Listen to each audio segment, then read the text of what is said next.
So earlier today, I went to my local Microcenter, or what's considered to be my local Microcenter. Now, initially, what compelled me to go to Microcenter was some of the bundles that I came across online that was looking to offer some incredible value or price to performance or value for your money at the bundle price, right? Like you were saving at least up to about $100 to $200, or depending on the chipset and the CPU you were going with, you're able to save about $200. So that is what initially compelled me to go to Micro Center because I seen a bundle deal with the 12900K and a Z790 motherboard and 32 gigabytes of DDR5 memory at 399 USD. And I thought that was an insane, price to performance or value for your money, given that on my content rig, which is the, setup or system I had in mind to initially upgrade, my content rig is still rocking a 9900K, still a capable 8-core CPU, right, with a 4.7 gigahertz base clock frequency and the potential to overclock to about 4.9 or 5 gigahertz with decent cooling. But I made my way on down to Micro Center and I stopped by, I checked out some of the keyboards. I really do like how Micro Center has their keyboards on full display, so you can actually get a real-time experience with a particular keyboard should you have one in mind, and there's a wide variety to choose from, and you can actually interact with them and see if the keys are too loud or how they feel or how they haptic feedback. So I checked out a few keyboards and then made my way over to graphics cards and what have you, and cases. Looked at a few cases. They had a decent few cases on display. Nothing initially that caught my eye, at least the ones that had in stock. And of course, your Micro Center experience could vary as well, depending on their inventory. I also made my way down to the AIO section or the liquid cool section, given that the CPU I had in mind again was the 12900K, which we'll get to that in a second. But I made my way on down to the AIO section or the cooler section, checked out a few AIOs, saw some I had in mind. I initially settled on one particular AIO that I thought would suit the 12900K. And that was the Cooler Master ML240L V2 in ARGB fashion with its dashing white color. And that's going to cool the 12900K, which has 16 cores altogether, right? Like it has 8 performance cores and 8 efficient cores. The performance cores has a boost clock frequency of up to about 5.2 gigahertz. And that is insane now that we're in an age where CPUs are casually just gracing that 5 gigahertz mark.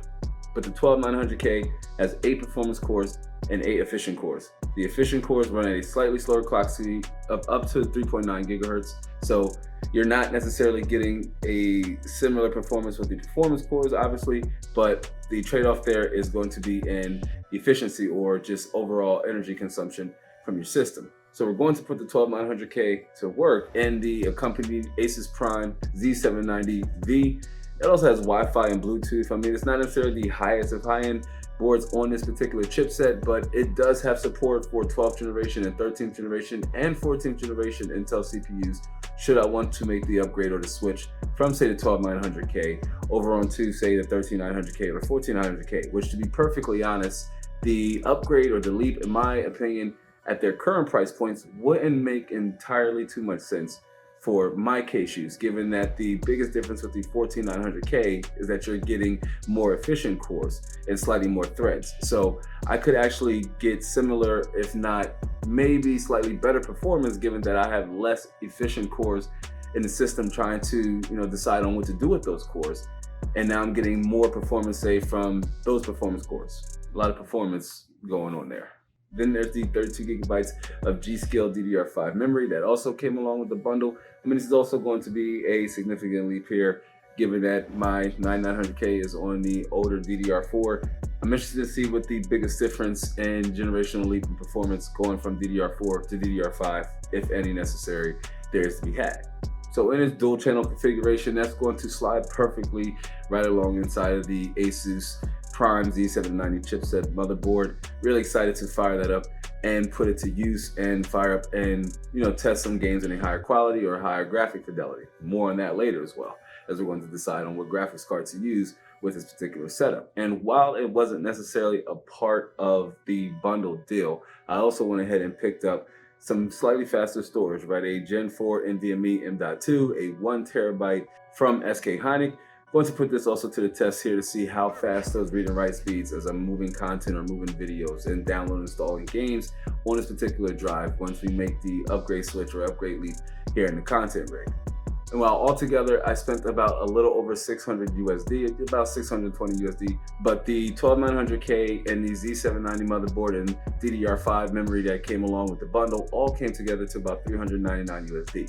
That's some incredible savings in my honest opinion, given that the CPU alone is still going for about 350 USD. The motherboard is slightly over 200 USD, given that it's a higher chipset or it's on the overclocker enthusiast chipset motherboard. And then you also have the DDR5, the 32 gigabytes of DDR5 to throw into boot, which can go from anywhere between 80 to a little over 100 USD. So altogether, I saved a little over $200 going with that bundle. And again, that Z790 motherboard, that chipset has potential should I want to make the leap going forward. But for me, given my usage and how I plan to, use the CPU or use the setup in particular, I think the 12th generation 12900K is going to be more than enough or more than capable to handle most of my, software and gaming needs. And while it wasn't initially on my radar, I did also check out some of the graphics cards to see what they had in stock. They didn't have any 4080 Supers or 4090s or anything like that on the higher end. They had some RX 6000 graphics cards and some 4060s and some 4070s.